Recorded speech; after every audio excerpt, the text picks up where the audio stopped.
നമസ്കാരം, ഏവർക്കും അക്ഷയ കേരളമിലേക്ക് സ്വാഗതം. കേരളത്തിലെ ലക്ഷക്കണക്കിന് സാമൂഹ്യ സുരക്ഷാ ക്ഷേമ പെൻഷൻ ഗുണഭോക്താക്കൾ കാത്തിരിക്കുന്ന ഒരു പ്രധാന അപ്ഡേറ്റുമായാണ് ഇന്ന് നമ്മൾ എത്തിയിരിക്കുന്നത്. 2026 ജൂൺ മാസത്തെ ക്ഷേമ പെൻഷൻ വിതരണം, വരുമാന സർട്ടിഫിക്കറ്റ് സമർപ്പിക്കേണ്ട അവസാന തീയതി, ലൈഫ് മസ്റ്ററിംഗ്, പെൻഷൻ മുടങ്ങാതിരിക്കാൻ ശ്രദ്ധിക്കേണ്ട കാര്യങ്ങൾ, പുതിയ യോഗ്യതാ പരിശോധനകൾ, കുടിശ്ശിക സംബന്ധിച്ച ചർച്ചകൾ തുടങ്ങി നിരവധി വിഷയങ്ങളാണ് ഈ വീഡിയോയിൽ വിശദമായി പരിശോധിക്കുന്നത്. ഈ വീഡിയോ അവസാനം വരെ കാണുന്നവർക്ക് പെൻഷൻ സംബന്ധിച്ച എല്ലാ പ്രധാന വിവരങ്ങളും വ്യക്തമായി മനസ്സിലാക്കാൻ സാധിക്കും. അതുകൊണ്ട് സ്കിപ്പ് ചെയ്യാതെ തന്നെ വീഡിയോ കാണാൻ ശ്രമിക്കൂ. കേരളത്തിൽ ഏകദേശം 62 ലക്ഷത്തിലധികം ഗുണഭോക്താക്കൾ ക്ഷേമ പെൻഷൻ വാങ്ങുന്നുണ്ട്. ഇത്രയും വലിയൊരു വിഭാഗത്തിന് ഒരേ ദിവസം തുക വിതരണം ചെയ്യുക പ്രായോഗികമായ ബുദ്ധിമുട്ടാണ്. അതുകൊണ്ടാണ് ഘട്ടം ഘട്ടമായി വിതരണം നടക്കുന്നത്. ബാങ്ക് അക്കൗണ്ടുകൾ വഴി, സഹകരണ ബാങ്കുകൾ വഴി നേരിട്ടുള്ള വിതരണം, പ്രത്യേക വിഭാഗങ്ങൾ എന്നിങ്ങനെ വിവിധ മാർഗങ്ങളിലൂടെയാണ് വിതരണം നടത്തുന്നത്. ആർക്കൊക്കെയാണ് ഈ പെൻഷൻ ലഭിക്കുന്ന വിഭാഗങ്ങൾ എന്ന് നോക്കാം. കേരളത്തിൽ വിവിധ സാമൂഹിക സുരക്ഷാ പെൻഷൻ പദ്ധതികൾ നിലവിലുണ്ട്. അതിൽ പ്രധാനപ്പെട്ടവ വാർദ്ധക്യ പെൻഷൻ, വിധവാ പെൻഷൻ, വികലാംഗ പെൻഷൻ, അവിവാഹിത പെൻഷൻ, കാർഷിക തൊഴിലാളി പെൻഷൻ. ഈ വിഭാഗങ്ങൾക്കിടയിൽ അർഹത നേടിയവർക്കാണ് സർക്കാർ പ്രതിമാസം ധനസഹായം നൽകുന്നത്. കഴിഞ്ഞ മാസം സംസ്ഥാന സർക്കാർ ഏകദേശം 1070 കോടി രൂപ അനുവദിച്ചാണ് പെൻഷൻ വിതരണം നടത്തിയത്. ഈ തുക സംസ്ഥാനത്തെ ലക്ഷക്കണക്കിന് ഗുണഭോക്താക്കൾക്കാണ് ലഭിച്ചത്. ഇതിലൂടെ സാമ്പത്തികമായി ബുദ്ധിമുട്ട് അനുഭവിക്കുന്ന നിരവധി കുടുംബങ്ങൾ വലിയ ആശ്വാസമാണ് ലഭിച്ചത്. ഇപ്പോൾ ഏറ്റവും കൂടുതൽ ശ്രദ്ധിക്കേണ്ടത് വരുമാന സർട്ടിഫിക്കറ്റ് സമർപ്പിക്കലാണ്. സർക്കാർ നിർദ്ദേശപ്രകാരം എല്ലാ ഗുണഭോക്താക്കളും അവരുടെ വരുമാന വിവരങ്ങൾ പുതുക്കി നൽകേണ്ടതുണ്ട്. 2026 ജൂൺ 30 അവസാന തീയതി എന്നാണ് അറിയുന്ന കാര്യം. ഈ തീയതിക്ക് മുൻപ് രേഖകൾ സമർപ്പിക്കാത്തവർക്ക് ഭാവിയിൽ പെൻഷൻ തടസ്സപ്പെടാൻ സാധ്യതയുണ്ടെന്നാണ് അറിയിപ്പ്. എന്തിനാണ് വരുമാന സർട്ടിഫിക്കറ്റ് ആവശ്യപ്പെടുന്നത് എന്ന് പലരും ചോദിക്കാറുണ്ട്. അതിന് ഒരു ഉത്തരം ഞാൻ പറഞ്ഞു തരാം. സർക്കാരിന്റെ ലക്ഷ്യം അർഹരായവർക്ക് മാത്രമേ പെൻഷൻ ലഭിക്കുന്നുള്ളൂ എന്ന് ഉറപ്പാക്കുകയാണ്. അതായത് അർഹത നഷ്ടപ്പെട്ടവർ പട്ടികയിൽ തുടരുന്നുണ്ടോ എന്ന് പരിശോധിക്കുന്നതിനും വരുമാന സർട്ടിഫിക്കറ്റ് സഹായിക്കും. ഇത് എവിടെയാണ് സമർപ്പിക്കേണ്ടതെന്ന് നോക്കാം.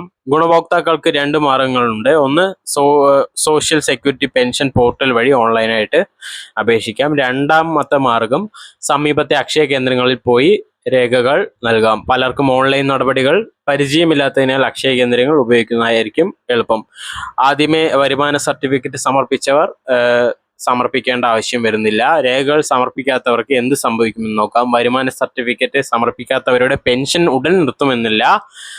എന്നാൽ പിന്നീട് പരിശോധന സമയത്ത് പ്രശ്നങ്ങൾ ഉണ്ടാവാം.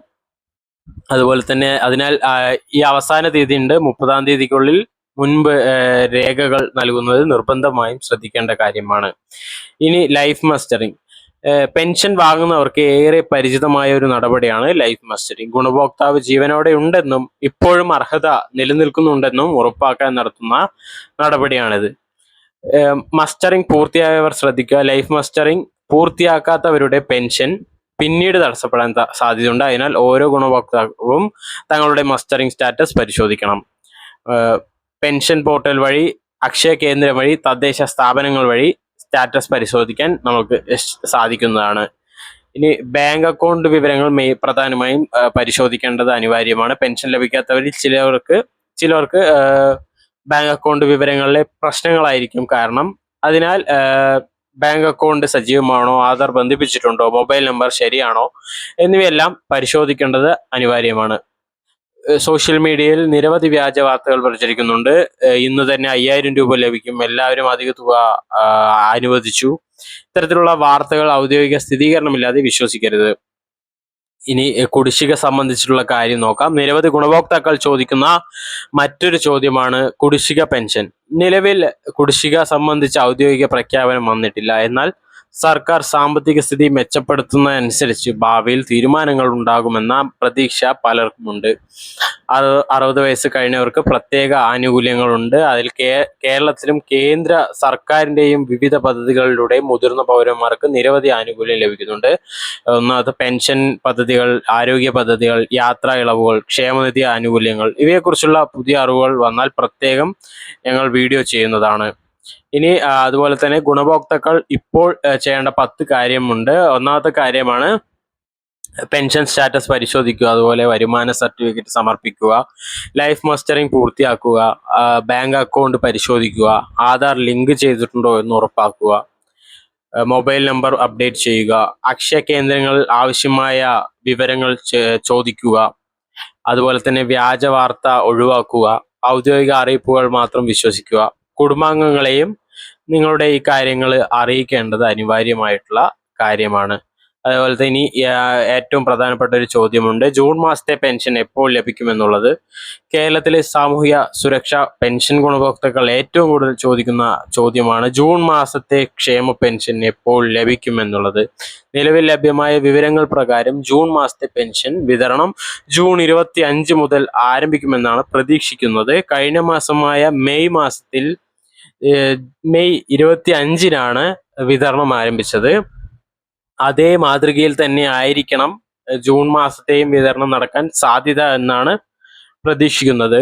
എന്നാൽ ഒരു കാര്യം പ്രത്യേകം ശ്രദ്ധിക്കണം, ജൂൺ 25-ന് വിതരണം ആരംഭിച്ചാലും എല്ലാ ഗുണഭോക്താക്കൾക്കും ഒരേ ദിവസം തന്നെ തുക എത്തില്ല. കാരണം ചിലർക്ക് ആദ്യ ദിവസം ലഭിക്കും, ചിലർക്ക് 2-3 ദിവസങ്ങൾക്ക് ശേഷമായിരിക്കും ലഭിക്കുക. ഇത് പ്രത്യേകം ശ്രദ്ധിക്കേണ്ട കാര്യമാണ്. കേരളത്തിലെ ഏകദേശം 62 ലക്ഷത്തിലധികം ഗുണഭോക്താക്കളാണ് ക്ഷേമ പെൻഷൻ വാങ്ങുന്നത്. ഇത്രയും വലിയൊരു വിഭാഗത്തിന് ഒരേ ദിവസം ഇത്രയും തുക എത്തിക്കുക എന്നുള്ളത് വളരെയധികം പ്രായോഗികമായിട്ടുള്ള ഒരു ബുദ്ധിമുട്ടാണ്. അതുകൊണ്ട് തന്നെ ഘട്ടം ഘട്ടമായിട്ടായിരിക്കും വിതരണം നടക്കുന്നത്. ബാങ്ക് അക്കൗണ്ടുകൾ വഴിയും സഹകരണ ബാങ്കുകൾ വഴിയും അതുപോലെ നേരിട്ടുള്ള വിതരണം, ഇങ്ങനെയുള്ള പ്രത്യേക വിഭാഗങ്ങൾ എന്നിങ്ങനെ വിവിധ മാർഗങ്ങളുടെ തുക ഘട്ടം ഘട്ടമായിട്ടായിരിക്കും എത്തുന്നത്. അതുകൊണ്ട് തന്നെ ആരും വിഷമിക്കേണ്ട കാര്യമൊന്നുമില്ല. അതുപോലെ തന്നെ അവസാനമായി ഇങ്ങനെയുള്ള ഇൻഫോർമേറ്റീവ് വീഡിയോസിനായി ചാനൽ സബ്സ്ക്രൈബ് ചെയ്യാനും ഷെയർ ചെയ്യാനും നിങ്ങളുടെ അഭിപ്രായങ്ങൾ കമൻറ്റ് ചെയ്യാനും നിങ്ങളുടെ സംശയങ്ങൾ കമൻറ്റ് ചെയ്യാനും മറക്കരുത്.